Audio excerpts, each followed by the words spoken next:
Rapidamente falando sobre sistema operacional. A gente já conhece esse conceito de sistema computacional ou módulo processador, já viu isso nos conteúdos passados, né? Sistema computacional é o conjunto de hardware e software que permite o armazenamento, a manipulação e a transmissão de informações, dados processados. Um sistema computacional moderno consiste de um ou mais processadores, ou núcleos de processadores, né? Memória principal, discos, impressora, teclado, mouse, monitor, interface de rede e outros dispositivos de entrada e saída. Enfim, é um sistema complexo. Aí vimos esse esquema aqui, já trabalhamos ele, não precisa retomar. Aí vamos para esse conceito aqui de sistema operacional propriamente dito. Um sistema operacional, né, ou o termo em inglês, OS, né, Operation System, é um software ou um conjunto de softwares cuja função é gerenciar os recursos do sistema computacional, né? Ele gerencia, o sistema operacional gerencia a máquina. Definir qual programa ou aplicativo recebe a atenção do processador é o sistema operacional que faz isso. Então, quando você abre uma janela ativa, né, ou tem um programa rodando de forma ativa no sistema, o sistema operacional ele está definindo aí qual o recurso, qual é o programa que vai ter a atenção do processador naquele momento. Gerenciar a memória, então é o sistema operacional quem gerencia a memória, ou seja, é ele quem controla o espaço de armazenamento, faz a organização dos dados dentro do disco rígido, quem gerencia a memória, tanto memória nos dispositivos de armazenamento, quanto a memória principal do sistema, memória RAM, que está carregando os aplicativos. Cria um sistema de arquivos. Sistema de arquivos é um método, é um modelo de controle de arquivos dentro do dispositivo de armazenamento, para armazenar os dados. E cada sistema operacional tem o seu modelo próprio. O sistema de arquivos do Windows é diferente do sistema de arquivos do macOS, por exemplo. O sistema de arquivos do Windows é diferente do sistema de arquivos do Linux. Cada sistema operacional tem um modelo próprio para organizar os arquivos.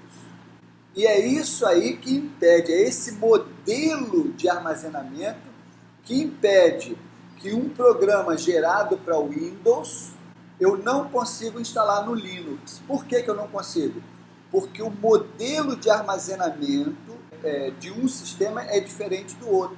Como aquele arquivo foi gerado para o modelo de armazenamento de um sistema, ele não consegue ser instalado em outro. A forma como ele foi gerado não permite que ele seja armazenado usando um outro sistema operacional. Então, você não consegue instalar. Essa é a vantagem, por exemplo, de você usar o Linux, de você usar o Mac, porque você não tem vírus para Windows, nem tem vírus para Mac. Mac é o que eu uso, macOS.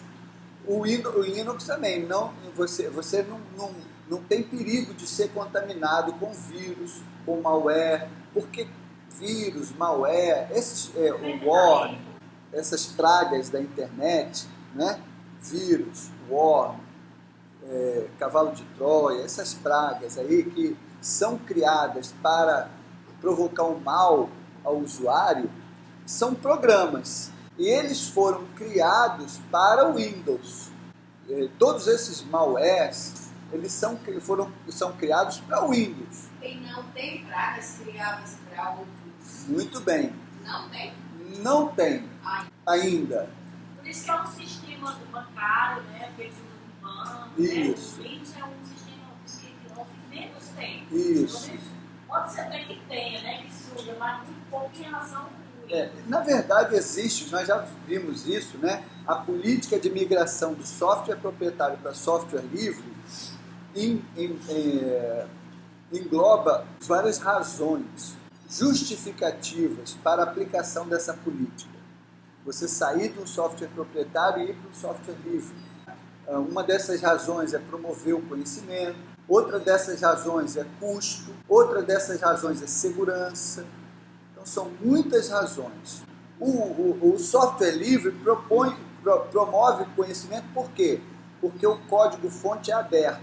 Como o código-fonte é aberto, qualquer um com entendimento de programação pode abrir aquele código, estudar aquele código, conhecer e aprimorar, modificar. Tá? Tem essa liberdade para fazer isso. E outra razão é a questão da segurança. Como o código é aberto, você sabe o que o sistema faz. Você sabe quais as instruções que ele dá à máquina, porque o código é aberto. Então, as instruções que ele dá à máquina estão lá claramente definidas. O usuário ele tem acesso a essas instruções. No sistema proprietário, não. Você não sabe o que a máquina faz. Você não sabe quais as instruções que estão sendo dadas à máquina. Então, além de não promover conhecimento, porque você não conhece o código, você não pode estudá-lo, você não pode aprimorá-lo.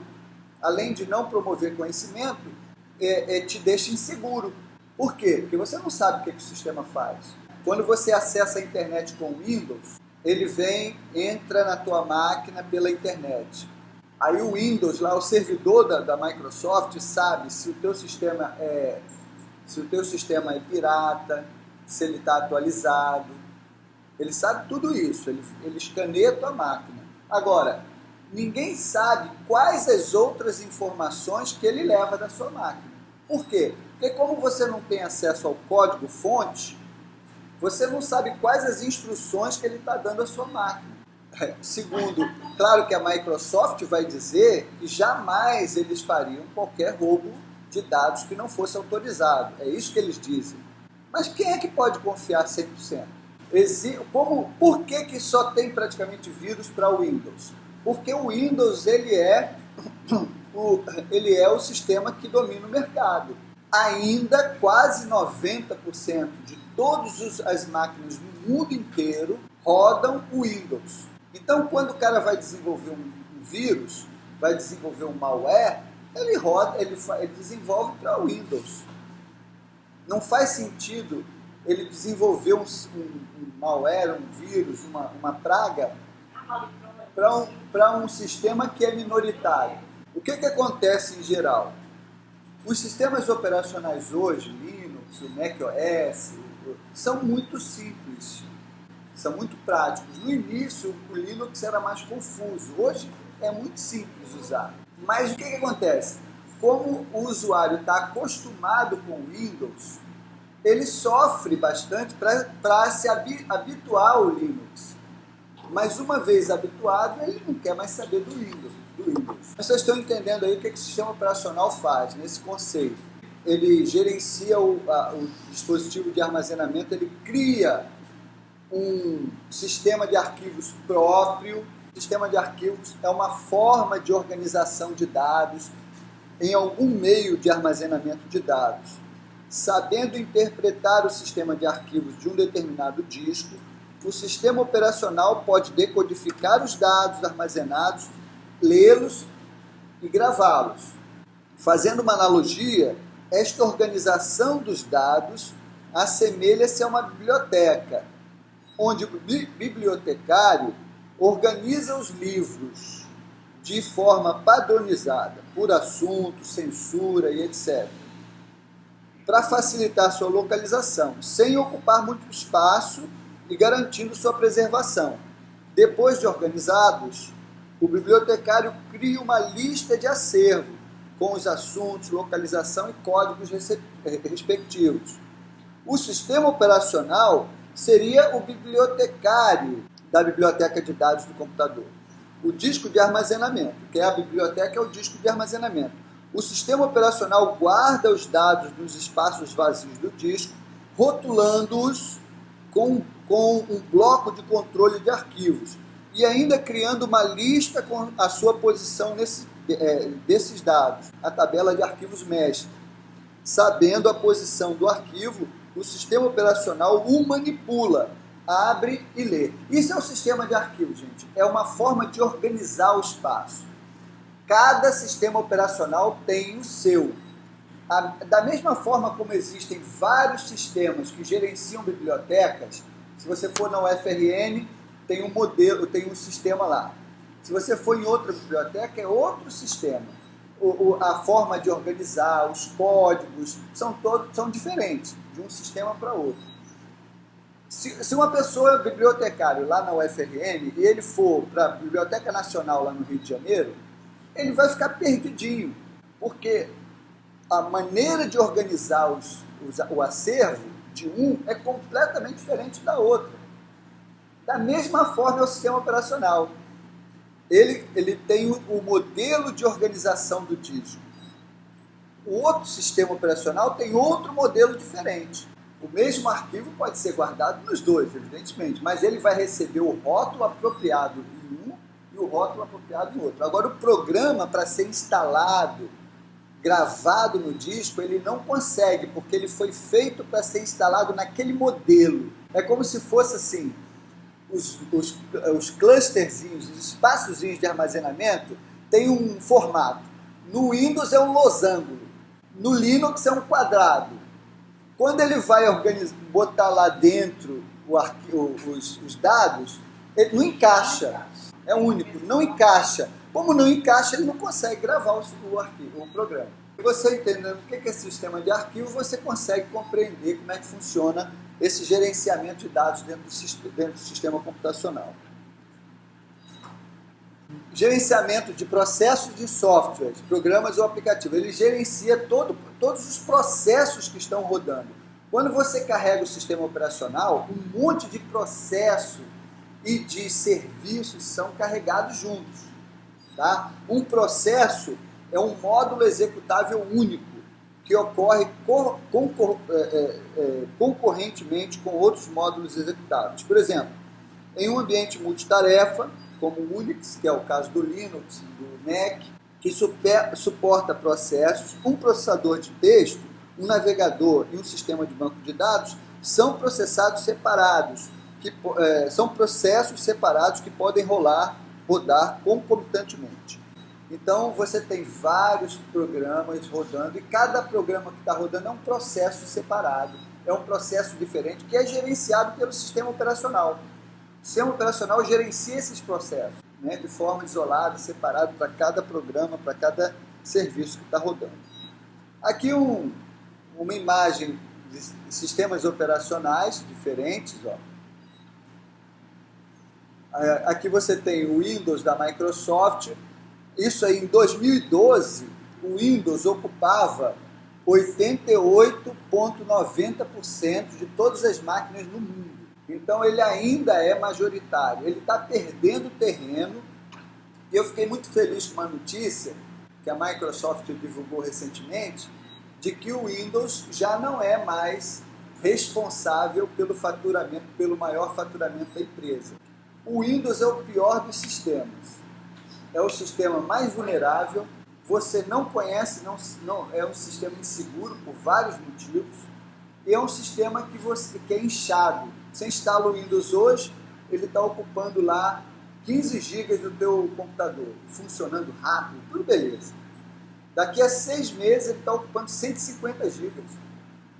E você não instalou nada de programa, nada, só o sistema mesmo, porque ele vai acumulando tudo que você faz, ele vai registrando lá em pastas de sistemas, que você não tem acesso a elas. Se você tentar deletar alguma coisa, você esculhamba o sistema, e você fica com ele travando, lento, ruim. Agora, para você migrar do Windows para um outro, tem que sofrer um pouquinho. Sofrer para se habituar, para se acostumar com os atalhos, com a forma de acesso, tá entendendo? O Linux é a melhor alternativa. O Linux, gente, e o Mac, eles estão na mesma raiz, que é a Unix. Tanto que eles são extremamente parecidos. Você instala, por exemplo, o Ubuntu, que é uma versão legal do Linux, o sistema reconhece tudo que está instalado, todos os drives. É raríssimo você ter um drive que o Linux não reconheça, tá entendendo? ele reconhece tudo, você gerencia tudo rapidamente. Você instalou o sistema, ele está completo, ele baixa todos os aplicativos que você precisa. Depois, se você quiser um ou outro, você vai e acrescenta, mas o basicão ele já está completo. Questão de segurança. Pô, só em você se ver livre de tudo que é praga, só em você se ver... Ó, você instala um Linux hoje numa máquina, daqui a 2 anos, ele está rodando do mesmo jeitinho. Se você faz isso no Windows, você instala hoje, daqui a 2 anos, meu amigo, você não consegue mais rodar nada. Isso tendo todo cuidado de atualizar, de ter um bom antivírus, para não deixar ele se infectar. Mas ainda ele é majoritário. Hoje ele deve ter o quê? Uns 85%, talvez um pouco menos, do mercado mundial. Principalmente na Europa, ele está perdendo muito. Todo ano ele perde um bocado na Europa. Ainda que na América do Sul e tal, o Windows ainda consegue manter, mas a Europa, Estados Unidos, tal, eles têm perdido muito. Aí nós temos outros sistemas, vários, para dispositivos móveis e para servidores, desktops. Ó, isso tudo aqui é sistema operacional que a gente praticamente não conhece. E aí um monte de outros, tá? E você também tem para dispositivos móveis, né? Android, o iOS. O iOS é os dispositivos móveis da Apple, né? O iPhone, iPad. Aí você tem aqui os sistemas operacionais mono e multiusuários. Nos sistemas operacionais modernos, Windows, Linux, macOS e tal, você pode criar contas de usuário. Cada conta de usuário tem um espaço próprio, privado, de armazenamento em disco, tem um acesso individualizado por senha, né? Então você cria ali um usuário e aparece lá a telinha de login com vários usuários. Você escolhe um, bota a senha correspondente àquele usuário e acessa. Quando você acessa, você tem uma área de trabalho privada, você tem uma área de armazenamento de dados privado. Quando você tem contas de usuário diferente, cada conta tem uma área de armazenamento lá no disco. Se você entrar com uma outra conta, você não vai ter acesso àquela área de armazenamento do outro usuário. Por quê? Porque o sistema operacional é para multiusuário. Isso, por exemplo, no Windows, começou depois do Windows 98. Até o Windows 98 era monousuário. Você até podia criar contas de usuário, mas era falso. Por quê? Porque você podia entrar com qualquer conta que você tinha acesso aos dados do outro. Porque o sistema de arquivos usado pelo Windows até o Windows 98 era o sistema de arquivos FAT32. E o sistema de arquivos FAT32 é um sistema de arquivos para monousuário. Depois o Windows passou a usar o NTFS, sistema de arquivos NTFS. O sistema de arquivos NTFS é que permitia o gerenciamento de multiusuários. Então você cria contas de usuário e cada conta de usuário tem seu espaço privado de armazenamento, tem sua área de trabalho privada. Então você tem espaços que são individuais para cada conta. Agora, aqui por exemplo, ó, dependendo do usuário, administrador ou comum, o sistema limita, né, seu acesso a recursos e pastas de conteúdo alocadas nos espaços de memória. A maioria dos sistemas operacionais dos PCs são multiusuários. Já os sistemas dos dispositivos móveis são, em sua maioria, monousuários. Aqui nós temos 2 exemplos. Ó. O exemplo do macOS e o exemplo do iOS. O iOS para iPhone, né? E o macOS para Mac, que é esse aqui. Essa aqui é a tela do iPhone, que é uma tela para um único usuário, né? Monousuário. Apareceu a tela de acesso, você coloca a sua senha, que é pessoal, uma pessoa tem acesso, você coloca lá e acessa. Ele não permite você criar várias contas, só tem uma conta. E aqui não, aqui você pode criar quantas contas você quiser. Aqui no caso eu tenho uma conta minha, uma conta da minha esposa, uma conta da minha filha. E o sistema permite que você, como administrador, se você pode criar uma conta aqui, ó, por exemplo, essas duas aqui são contas apenas de usuário. E essa minha conta é uma conta de administrador. Então eu posso definir, por exemplo, um determinado horário, ou limite de tempo para que minha filha acesse. Minha filha só pode acessar por 2 horas ao longo do dia. Quando completou as 2 horas, ela não tem mais acesso. E gerenciamento de processo. Pronto. Causador do problema. Aqui você tem, por exemplo, o gerenciador de memória, que está definindo os serviços aqui, os espaços, o quanto da CPU que está usando, né, o tempo tal de acesso à CPU, e outro aqui com o espaço de memória que está ocupando. Ó. O Firefox está carregado usando tantos de memória RAM, né, tanto aqui megabytes da memória RAM, tal. Então tem aqui todo esse conjunto de dados que são importantes. A interface não é muito importante, você tem interface gráfica e você tem interface, você tem 3 tipos de interface, a gráfica e a terminal, que é para usar com coisa, e a intermediária. A gráfica é a interface que a gente usa, com botõezinhos, ícones e tal. A terminal é aquela tela preta que você vai usar só de comandos. E a intermediária, que é uma interface que você tem uma interface mais enxuta para não ocupar tanta memória. A interface gráfica gasta muito recurso de memória RAM. Então, os servidores, por exemplo, não usam interface gráfica. O cara que gerencia um servidor, ele vai usar só terminal. Ele vai dar todos os comandos em terminal. E é bem mais interessante. Aqui você tem um exemplo. Isso aqui é uma interface de comando. Esse aqui é uma interface intermediária. E aquela ali é uma interface gráfica. Você tem sistemas operacionais que trabalham com interfaces diferentes. Os servidores, em geral, usam comando. E compartilhamento. Você pode ter uma CPU só para vários usuários e você pode ter CPUs para um usuário apenas. Então, são multiterminais, né? Então, você pode ter multiterminais. Por exemplo, aqui no caso não tem. Mas você tem uma CPU e vários terminais. Então, um sistema operacional gerencia vários usuários, usando ao mesmo tempo. Perfeito, só isso aí por enquanto.